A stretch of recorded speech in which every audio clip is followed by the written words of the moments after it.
दोस्तों, ये कहानी है बिहार के दरभंगा जिले की। एक व्यक्ति जिनका नाम आज्ञाराम होता है, उनकी पत्नी का नाम सुंदरी देवी होता है। आज्ञाराम एक बढ़ई थे, गांव गिराव में काम करते थे, कारपेंटर का काम करते थे। उनकी शादी तब हुई थी जब उनकी उम्र महज 17 साल की थी। और जब वो अपने पिताजी के साथ कहीं काम पर जाया करते थे, बढ़ई का काम करते थे, तो एक घर पर गए थे काम करने के लिए, दरवाजे वगैरह बनाने थे। वहीं पर जो है सुंदरी देवी होती है। पहली नज़र में दोनों को प्यार हो जाता है और फिर वो धीरे धीरे करके जब उन्हें लगा कि शादी हमारी नहीं होगी, तो वो सुंदरी देवी को लेकर भाग जाते हैं। उसके बाद अपनी मौसी के यहाँ जाते हैं, बुआ के यहाँ जाते हैं, ऐसे रिश्तेदारों के यहाँ रहते हैं। लेकिन फिर आखिरकार उन्हें पकड़ कर लाया जाता है। मात्र 17 साल दोनों की उम्र थी और फिर दोनों की शादी करा दी जाती है। दोस्तों, वो जो प्यार की शुरुआत, उनकी पहली और अंतिम प्यार दोनों का एक दूसरे के लिए था। उसके बाद जीवन भर साथ भर रहे और धीरे धीरे करके उनके बच्चे होते गए। 4 बेटे हुए। जो आज्ञाराम थे, अपने परिवार को पालने के लिए कारपेंटर का ही काम करते थे। बहुत ऐसे मुश्किल दिन भी आए जब सुंदरी देवी को एक टाइम का ही खाना मिला, कभी भूखे भी सोना पड़ा। लेकिन कभी जो है उसने आज्ञाराम से इस बात की शिकायत नहीं की कि मैं कितनी परेशानी में हूँ। पति पत्नी नमक रोटी भी खाकर रह लेते थे, लेकिन तीसरे को पता नहीं चलता था। बहुत ही प्यार था इनके। प्यार की समझ लो गांव में मिसाल दी जाती थी। अगर कहीं पति पत्नी में लड़ाई होता था तो लोग कहते थे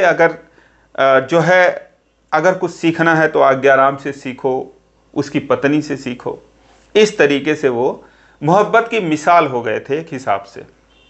अब धीरे करके उनके बच्चे बड़े होते गए। वो भी जो है बढ़ईगिरी का काम सीख लिए और फिर धीरे धीरे करके जो बड़ा बेटा था वो बेंगलोर में चला गया, फिर छोटा गया, फिर तीसरा गया, चौथा गया और उसके बाद फिर शादी भी होने लगी।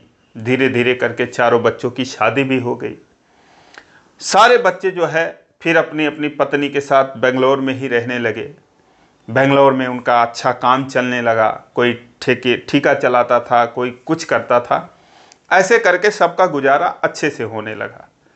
जब बेटे बहुत सारे चले गए, अब ये पति पत्नी जो है फिर से अकेले हो गए।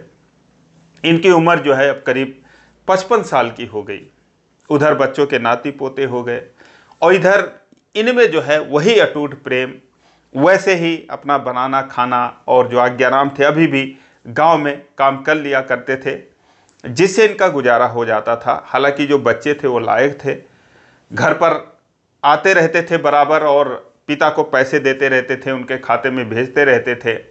लेकिन ये जो है उन पैसों को कभी खर्च नहीं करते थे, यानी कि इनके खर्चे भी जो है वो सीमित थे और पति पत्नी बहुत ही प्यार मोहब्बत से रहते थे। एक दिन जो है जो सुंदरी देवी हैं, उन्हें कुछ बीमारी हुई। जब दिखाने ले गए तो पता चला उन्हें ब्लड कैंसर है। अब इस बात की खबर जब आज्ञाराम को चलती है दोस्तों, अब ऐसे लगा कि जैसे पत्नी को नहीं, उन्हीं को ही ब्लड कैंसर हो गया हो। इस तरीके से वो परेशान हो गए, रोने लगे। डॉक्टर ने कहा कि यहाँ इलाज नहीं होगा, पटना लेकर जाओ। वहाँ लेकर जाते हैं जैसे तैसे करके, और वहाँ जब दिखाना शुरू करते हैं तब तक बेटे आ जाते हैं। और फिर बेटे कहते हैं कि ऐसा है कि यहाँ ये ठीक नहीं होंगी, ये जो है चलो हमारे साथ ही चलो। अपनी माँ से कहते हैं मम्मी हमारे साथ चलो। कई बार उन्होंने कहा कि अब यहाँ क्या रखा है, हमारे साथ ही चलकर आप दोनों रहो, लेकिन वो कभी गए नहीं थे। वो बोले नहीं, हम यहीं पर ठीक हैं। लेकिन अब दोस्तों आखिरकार जो सुंदरी देवी थी, उन्हें बेटों के साथ बेंगलोर जाना पड़ता है। बेंगलोर जा रही थी। अब इधर जो आज्ञाराम थे वो परेशान हो जाते हैं। बेटे कहते हैं तुम वहाँ पर मत चलो, क्योंकि तुम जाओगे तो मम्मी की हालत देखकर रोओगे, हम लोग भी परेशान हो जाएंगे और आपसे देखा नहीं जाएगा। तो इसीलिए आप जो है घर पर ही रहो, हम लोग वहाँ पर हैं, कोई दिक्कत नहीं है। और जैसे ही इनकी तबीयत सही हो जाएगी तो फिर हम लेकर चले आएंगे, या फिर आप ही बाद में चले आना। उनका दिल मानता नहीं है। वो कहते नहीं, मैं जाऊंगा तो इसी के साथ जाऊंगा, मैं कैसे रहूंगा। लोग समझाते हैं, कहते हैं अब तो उम्र हो गई है, बुढ़ापा आ गया है, अब तो कम से कम कुछ तो धैर्य रखो, जाने दो इसे, इसका इलाज करवाने। और दोस्तों उसके बाद आखिरकार वो लोगों के सामने हार मान जाते हैं। जिस समय वो ट्रेन में बैठती है, आज्ञाराम बच्चों की तरह फूट फूट कर रोने लगते हैं। सुंदरी देवी उन्हें संभालती हैं, कहती हैं क्यों परेशान हो रहे हो, और कोई अमर होके तो आया ही नहीं है, मान लो अगर मैं मर ही जाऊंगी तो किसी दिन तो जाना ही है। आज्ञाराम कहते हैं कम से कम तुम तो ऐसा मत कहो, वादा करो कि तुम लौट कर आओगी। वो कहती हैं हाँ ठीक है, मैं लौट कर आऊँगी। अब दोस्तों वो जाती हैं, वहाँ पर इलाज होता है, चारों बेटे खूब सेवा भी करते हैं, पैसा भी लगाते हैं कि माँ जल्दी से जल्दी ठीक हो जाएं। लेकिन वही था कि जो उनकी बीमारी थी वो लास्ट स्टेज में पहुँच चुकी थी। डॉक्टर बोलते हैं कि ऐसा है कि अब इनका बच पाना नामुमकिन है। 15-20 दिन बाद जब उनकी हालत काफ़ी ख़राब हो जाती है, तब वो कहते हैं कि अब इनका बच पाना नामुमकिन है, कुछ दिनों की ये मेहमान है। उधर जो उनके पिताजी थे आज्ञाराम, गांव से रोज़ ही फ़ोन लगाते थे 2-4 बार, हाँ क्या हुआ, कहाँ दिखाए, और उससे बात कराओ, अपनी माँ से बात कराओ। दोस्तों वो बात करती रहती थी, ढाढ़स बताती रहती थी कि हाँ अच्छा अस्पताल है, अच्छा इलाज हो रहा है, तुम चिंता मत करना, और मैं जो है ठीक हूँ या ना हूँ, लेकिन तुम अपना धैर्य रखना। वो कहते थे, जैसे ही अब सुंदरी देवी से उनकी बात होती थी तो वो रोने ही लग जाते थे। तो ज़्यादा देर बेटे बात भी नहीं करने देते थे। जैसे तैसे करके दोस्तों ये हुआ कि अब ये जब नहीं बचेंगी तो फिर कहते हैं कि अब क्या किया जाए, इनको घर ले चलो। लेकिन अब स्थिति ऐसी आ गई थी कि वो घर भी नहीं आ सकती थी, क्योंकि बैठने में असमर्थ हो जाती हैं। अब वो आए तो कैसे आएँ, और ये लोग आज्ञाराम को बताते नहीं हैं कि हालत काफ़ी ज़्यादा ख़राब हो गई है। धीरे धीरे करके उनकी हालत बिगड़ जाती है दोस्तों। 2 महीने के अंदर अंदर उनकी हालत काफ़ी ख़राब हो जाती है। इधर आज्ञाराम गांव में खुश थे कि हाँ वो गई है, ठीक होकर आई है, आएगी। लोगों से बातचीत करते हैं, अरे काका क्या हुआ, जो है काकी का क्या हाल चाल है। कहते हैं ठीक है, इलाज हो रहा है, और बेटे कहते हैं कि बस वो जल्दी आ जाएगी। लेकिन दोस्तों आखिरकार एक दिन जो सुंदरी देवी थी उनकी मौत हो जाती है। उनकी जब मौत हो गई तो अब ये हुआ कि अब क्या किया जाए। 2-2.5 हज़ार किलोमीटर उनके घर से, दरभंगा से, जहाँ पर वो बेंगलोर में रहते थे, दूरी थी। अब लाश का क्या किया जाए, कैसे ले जाया जाए, और पिता को कैसे बताया जाए। अभी तो वहाँ पर वो अकेले पागल हो जाएंगे, कोई उनको संभालने वाला नहीं रहेगा। तो ये लोग सोचते हैं कि चलो अंतिम संस्कार कर देते हैं, उसके बाद चलकर जो है गांव में पिताजी को बताएंगे। अब दोस्तों यहाँ पर बेटों की गलती कहें या क्या कहें, वो बिना बताए, बिना सूचना दिए, वही बेंगलोर में ही एक शमशान घाट के अंदर जो है सुंदरी का अंतिम संस्कार कर देते हैं। और इधर आज्ञाराम अभी भी आश्वस्त थे, इंतजार कर रहे थे कि उनकी पत्नी आएगी। अब दोस्तों अंतिम संस्कार करने के बाद चारों लोग कहते हैं कि चलो अब सबसे मुश्किल घड़ी तो अब है, पिताजी के सामने मुंह कैसे दिखाएंगे हम लोग। फिलहाल दोस्तों वो लोग वहाँ से ट्रेन पकड़ते हैं और ये चारों लोग आते हैं अपने घर पे। जैसे ही आते हैं और जब चारों को आज्ञाराम एक साथ देखते हैं, उन बहुओं को देखते हैं, बच्चों को देखते हैं, तो वो कहते हैं अरे तुम लोग यहाँ आ गए, तो वहाँ उसके साथ कौन है, उसको छोड़कर कैसे आ गए तुम लोग, कैसे आ गए, वो कैसे होगी, कहाँ पर है। दोस्तों इतना सुनते ही जो बेटे थे वो फूट फूट कर रोने लगते हैं। ये समझ जाते हैं कि कुछ तो गड़बड़ जरूर है। कहते क्या हुआ, तुम लोग रो क्यों रहे हो। अब जैसे ही उनका बड़ा बेटा जो था वो कहता है कि पापा जो मम्मी हैं वो अब नहीं है इस दुनिया में। इतना सुनते ही दोस्तों जो आज्ञाराम थे वो बेहोश होकर गिर जाते हैं। फिलहाल उनके मुंह पर छींटा उटा पानी का मारा जाता है। अब जैसे ही वो होश में आते हैं तो छाती पीट पीट कर रोने लगते हैं। कहते हैं तुम लोगों ने धोखा दिया, तुम लोगों ने मार डाला, तुम लोगों ने बताया क्यों नहीं। और इस तरीके से दोस्तों अपने कपड़े वगैरह फाड़ने लगते हैं इधर उधर, मतलब वो अपने खुद को नोचने लगते हैं, भागने लगते हैं।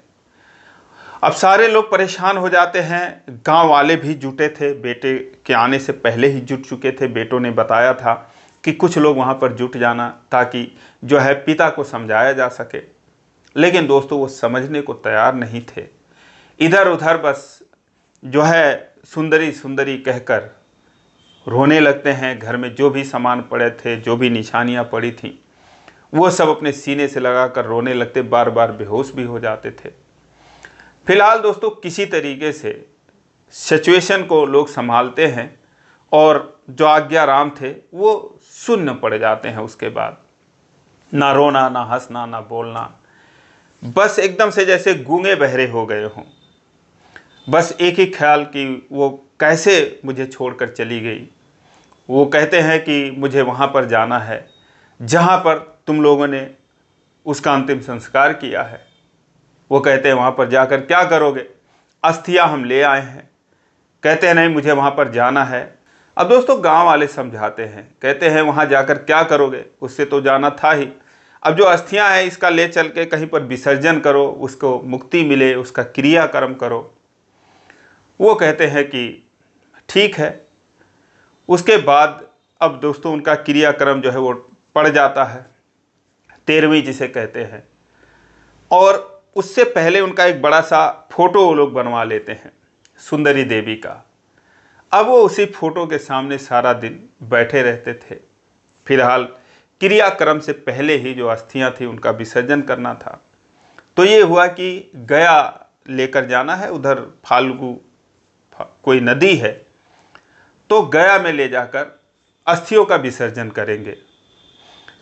तो जो आज्ञाराम थे और उनका बड़ा बेटा था और उनके साथ एक और बेटा, एक और रिश्तेदार, ये सारे लोग मिलकर जाते हैं वहाँ पर, गया में जाते हैं। और ये वो तस्वीर लेकर अपने साथ ही चलते थे, जैसे कोई भगवान की तस्वीर रखता हो, उस हिसाब से वो सुंदरी देवी की तस्वीर अपने साथ ही हमेशा वो झोले में रखे रहते थे। उसे भी लेकर वो जाते हैं। कहते हैं कि अगर ये जो है मेरे पास फ़ोटो रहेगा तो मैं और नहीं जी पाऊँगा, इस फ़ोटो को भी वहीं पर विसर्जन कर देना है। अब दोस्तों ये लोग जाते हैं और वहाँ पर क्रियाक्रम में लग जाते हैं। जब गया पहुँचते हैं और इधर जो आज्ञाराम थे दोस्तों, वो एक पुल था, कहते हैं कि जो पुल पर से अस्थि का विसर्जन करोगे तो ज़्यादा झमेला नहीं होगा। अगर घाट पर जाओगे तो वहाँ पर अभी तमाम पंडा पुरोहित जो होते हैं वो घेर लेंगे, परेशान करेंगे और ये और परेशान हो जाएंगे। तो कहते हैं ठीक है, इसी पुल पर से विसर्जन कर देना है।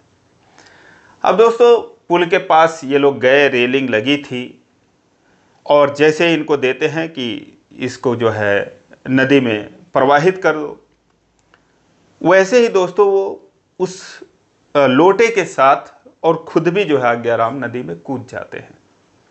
अब जैसे कूद जाते हैं, एकदम बेटे करे तो क्या करें, उन्हें जो है वो तैरना आता नहीं था। वो कहते हैं क्या करें क्या करें। अब वहाँ पर शोर मचाते हैं, लेकिन शोर मचाने से कुछ होता नहीं दोस्तों। वो पानी के धारा के साथ बह जाते हैं। ना वहाँ पर तस्वीर थी, ना वो लोटा था, लोटे का तो विसर्जन कर दिए। फिलहाल ये लोग आते हैं, पुलिस प्रशासन की मदद लेते हैं और फिर आज्ञाराम की तलाशी शुरू की जाती है कि कहाँ बह कर गए, लाश कहाँ गई होगी। 2 दिन की तलाशी के बाद आखिरकार, क्योंकि बहती नदी थी, बरसात का सीजन था, बाढ़ आई हुई थी, उनकी लाश को निकाला जाता है। लेकिन दोस्तों जब उनकी लाश को निकाला गया तो फिर जब उनके कपड़े को निकाला गया तो अपने सीने से उन्होंने इस सुंदरी देवी की जो तस्वीर थी उसको उन्होंने रस्सी से ना जाने कब बांध लिया था, किसी को पता भी नहीं चला था। ये अभी पिछले साल की ही बात है।